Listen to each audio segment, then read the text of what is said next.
Hello and welcome to this edition of News Today. Without delay, let's have a look at the headlines first.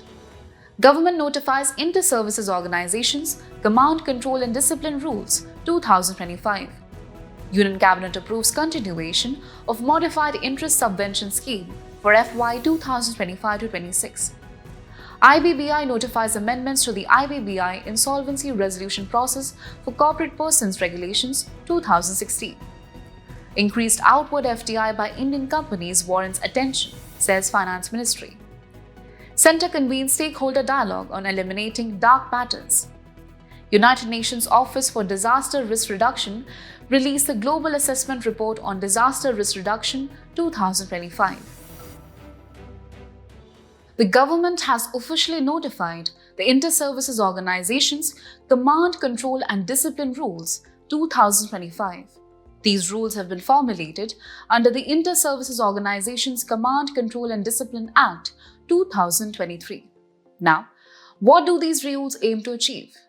They aim to bolster effective command, control and efficient functioning of inter-services organizations, commonly known as ISOs, thereby strengthening jointness among the armed forces.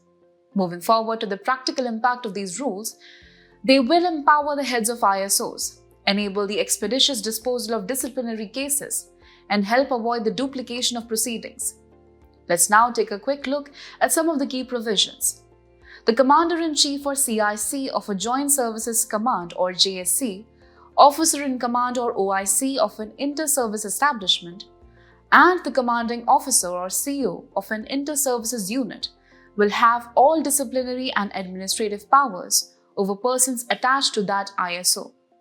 As for the residuary powers, all matters not explicitly covered relating to the powers of CIC, OIC or CO will be referred to the central government. Now, to understand this better, let's revisit the ISO Act. Under the ISO Command, Control and Discipline Act, the central government may constitute an ISO headed by a CIC or OIC. This includes a Joint Services Command comprising personnel from at least two of the three services: Army, Navy and Air Force. And speaking of ISOs in India, here are some key inter-services organizations currently active: Andaman and Nicobar Command, Strategic Forces Command, Defence Space Agency, Defence Cyber Agency, and joint training establishments which include National Defence Academy, National Defence College, and Defence Services Staff College. Finally, the superintendence of these ISOs, it is vested in the central government, which may issue directions on grounds of national security, general administration, or public interest. Also, the Act provides for a commanding officer who will be in command of a unit, ship, or establishment. Moving on, the Union Cabinet has approved the continuation of the interest subvention component under the Modified Interest Subvention Scheme for the financial year 2025-26. Along with this, the Cabinet has also approved the required fund arrangements. So, what exactly is the scheme about? The Modified Interest Subvention Scheme is a central sector scheme. Its main objective is to ensure the availability of short-term credit to farmers at an affordable interest rate through the Kisan Credit Card or KCC. Now, let's look at some of the key features of the scheme. Farmers can receive short-term loans of up to 3 lakh rupees through KCC at a subsidized interest rate of 7%. Out of this, a 1.5% interest subvention is provided to eligible lending institutions. There's more. Farmers who repay their loans promptly are eligible for a prompt repayment incentive of up to 3%, which effectively brings down their interest rate to just 4% on KCC loans. And for farmers involved in animal husbandry or fisheries, the interest benefit is applicable for loans of up to 2 lakh rupees. The scheme is implemented by the Reserve Bank of India and the National Bank for Agriculture and Rural Development or NABARD. Now, moving on to other mechanisms that are working alongside the scheme to improve agricultural credit. Let's start with the Agriculture Infrastructure Fund or AIF. This fund provides medium to long-term loans for farm gate storage and logistics, aiming to cut post-harvest losses and reduce intermediaries. Next is the promotion of renewable energy under PM Kusum. It provides 30 to 50% subsidies for solar pumps, helps solarize existing pumps, and supports the installation of solar power plants. This not only helps cut emissions, but also improves rural energy access. And finally, there's a voluntary carbon market or VCM. Under this, 11 agriculture projects have been registered on the Vera VCS platform, which promotes sustainable farming practices and helps generate carbon credits. The Insolvency and Bankruptcy Board of India or IBBI has notified fresh amendments to the IBBI Insolvency Resolution Process for Corporate Persons Regulations 2016. These amendments are aimed at improving stakeholder representation, simplifying compliance, and enhancing transparency in the insolvency resolution process. So what's changing? To begin with, revised forms for the Corporate Insolvency Resolution Process or CIRP have been introduced. These revisions reduce the compliance burden on insolvency professionals or IPs by introducing a standardized monthly reporting cycle. Now, let's briefly understand what CIRP is.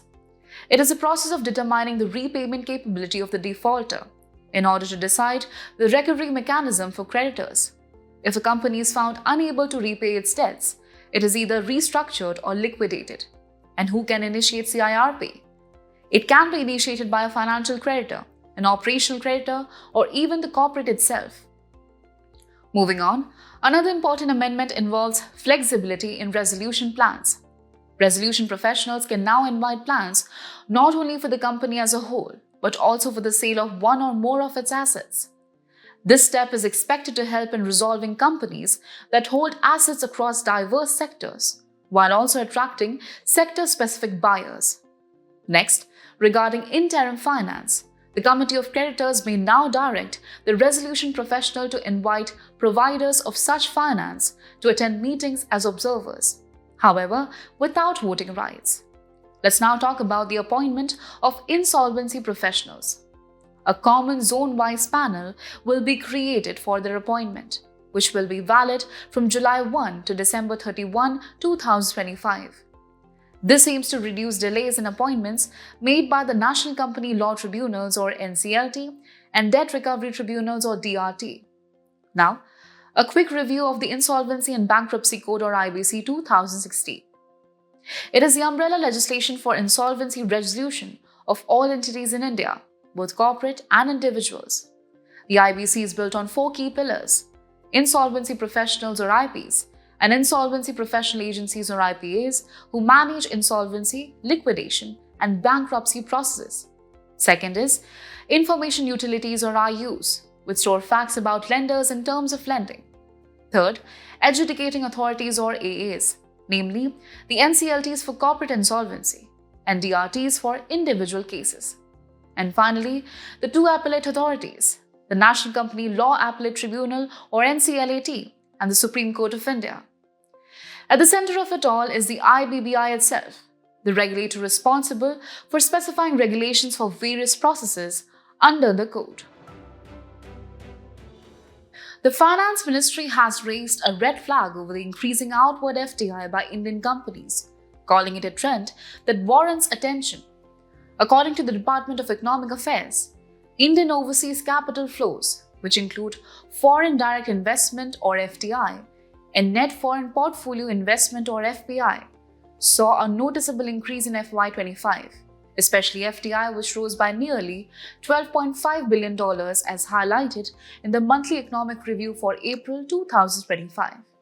But first, what exactly is FDI? In the Indian context, FDI refers to investment through equity instruments by a person resident outside India in an unlisted Indian company or in 10% or more of the post-issue paid-up equity capital on a fully diluted basis of a listed Indian company. In simpler terms, FDI occurs when a company takes controlling ownership in a business entity located in another country.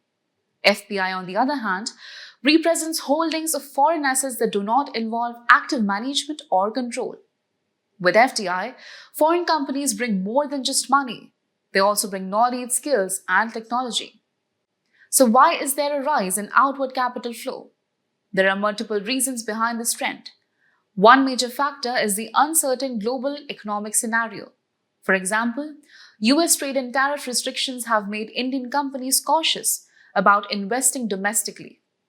Another reason is the presence of poor institutional frameworks, both in the home and host countries, which has led Indian companies to channel their investments into tax havens such as Singapore, Mauritius, and the Netherlands. Also worth noting is the sharp rise in equity and guarantees, driven by guarantees issued for overseas subsidiaries, which are being used as a mode of international growth, according to the RBI's Foreign Exchange Department. And finally, Indian companies are looking to strengthen their position within value chains and capture markets like Africa. Now, let's talk about the impacts of these capital outflows, starting with the negatives. Firstly, there's a decrease in domestic investment. Indian corporations were expected to invest around 6.6 lakh crore rupees in 2024 to 25. But for 2025 to 26, that figure has fallen to 4.9 lakh crore rupees, as per the Ministry of Statistics and Program Implementation. Other negative impacts include stock market volatility, depletion of foreign exchange reserves, and currency depreciation. But there's another side to this story. Among the positive impacts, increased outward FDI acts as a means of soft power. For instance, Indian investments in African countries have led to positive sentiments towards India. It also offers benefits like portfolio diversification for Indian investors, global expansion of Indian businesses, and can even encourage domestic reforms. The centre has taken a significant step to safeguard consumer rights. The Consumer Affairs Ministry recently convened a stakeholder dialogue aimed at eliminating dark patterns from digital platforms. During the meeting, the Consumer Affairs Minister directed all e-commerce companies to carry out self-audits to analyze and remove any dark patterns in line with consumer protection standards. Now, what exactly are dark patterns? By definition, dark patterns refer to deceptive design practices in UI or UX, those subtle interactions meant to mislead users, pushing them to act in ways they don't intend, by impairing consumer autonomy, decision-making, or choice. Importantly, such practices are treated as misleading advertisements, unfair trade practices, or even violations of consumer rights. So how is the government tackling this? To address this growing concern, the Centre introduced the Guidelines for Prevention and Regulation of Dark Patterns 2023. These guidelines, under the Consumer Protection Act 2019, define and regulate 13 specific dark patterns. Let's quickly look at what they are. False urgency creates fake urgency or scarcity to pressure immediate purchases. Basket sneaking adds unwanted items at checkout without user consent. Confirmed shaming uses guilt or fear to manipulate user decisions. Forced action forces users to buy extras or subscribe to unrelated services. Subscription trap makes subscription cancellation difficult or impossible. Interface interference highlights certain info while hiding other important details. Bait and switch promises one outcome but delivers another.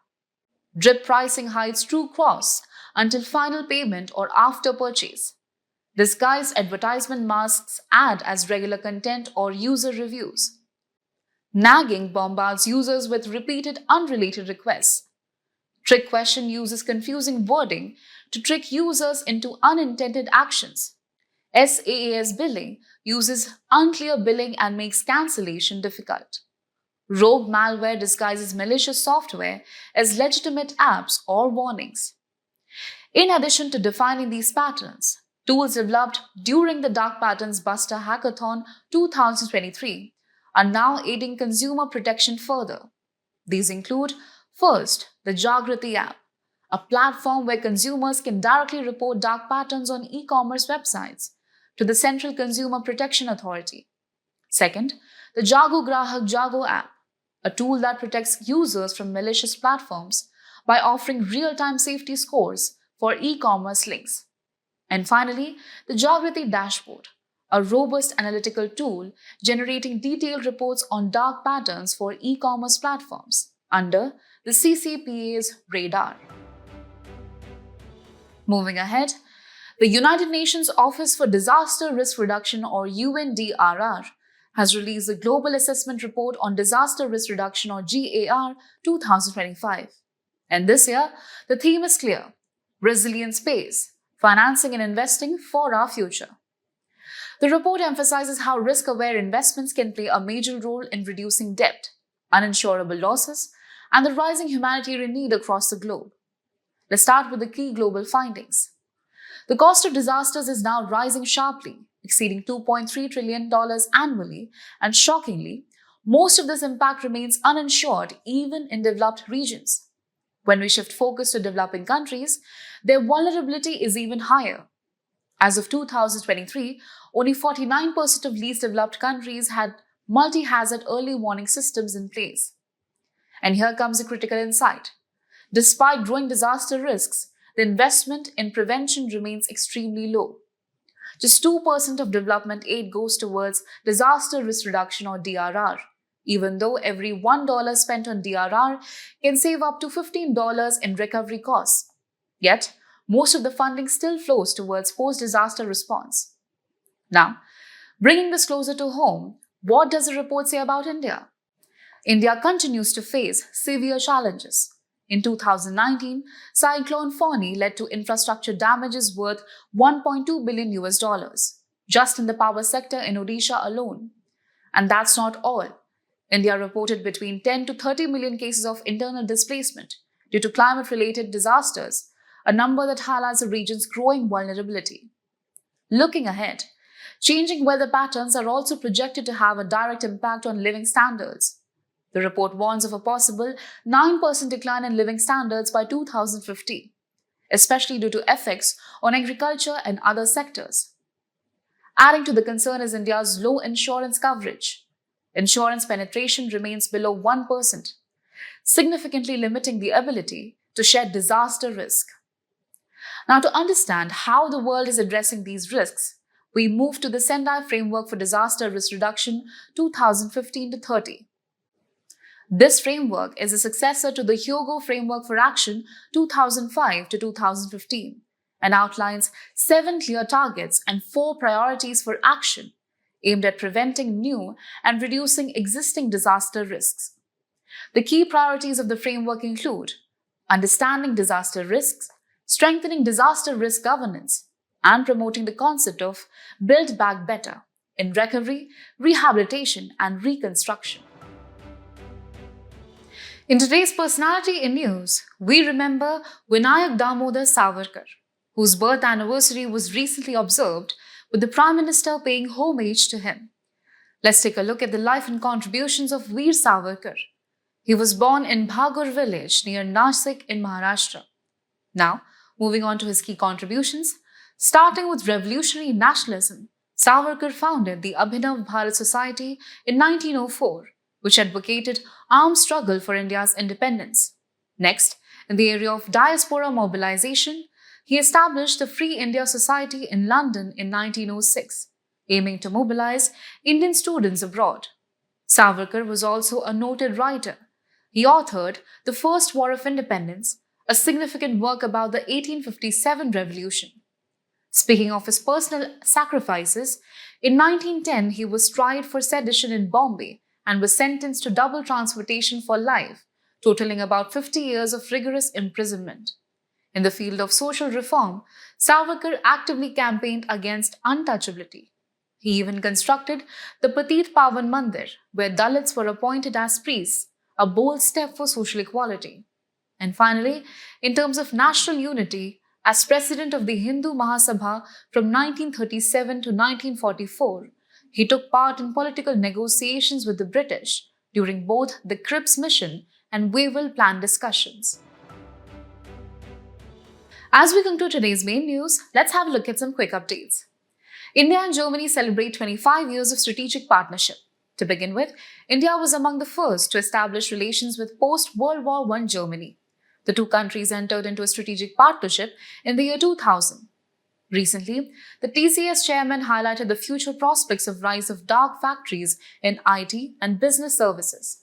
Dark factories, also known as lights out factories, are fully automated facilities where robots, AI-driven systems, and IoT or Internet of Things devices handle all production processes. Recently, Battery Aadhaar initiative was launched under the Department of Science and Technology at the Battery Summit 2025. Tata Elxsi presented a technology demonstrator of Battery Aadhaar built on its Mobius Plus platform, which serves as a digital product passport enabling real-time documentation of battery attributes. The World Meteorological Organization and the UK Meteorological Office have jointly released the WMO Global Annual to Decadal Climate Update 2025 to 2029. According to the report, precipitation patterns show wetter than usual conditions across Asia, India, and sub-Saharan Africa. The intense storm that hit Delhi recently took an unusual shape, resembling a crescent or an archer's bow called bow echoes. Bow echo is a radar signature of a high wind-driven storm front, which forms due to strong winds pushing the center of the storm line forward, indicating intense straight-line winds. The Uttar Pradesh government plans to export Kala Namak rice, also known as Buddha rice, to countries with majority Buddhist populations.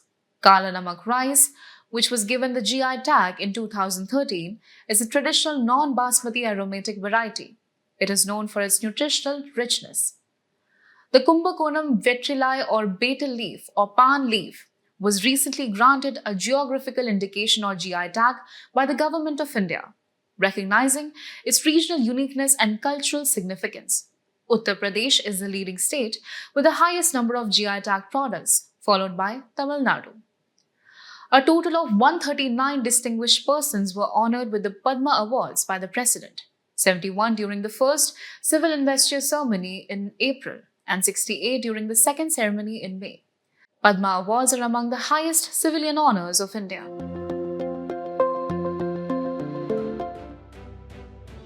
Before we sign off, let's challenge your understanding in today's installment of Test Your Learning.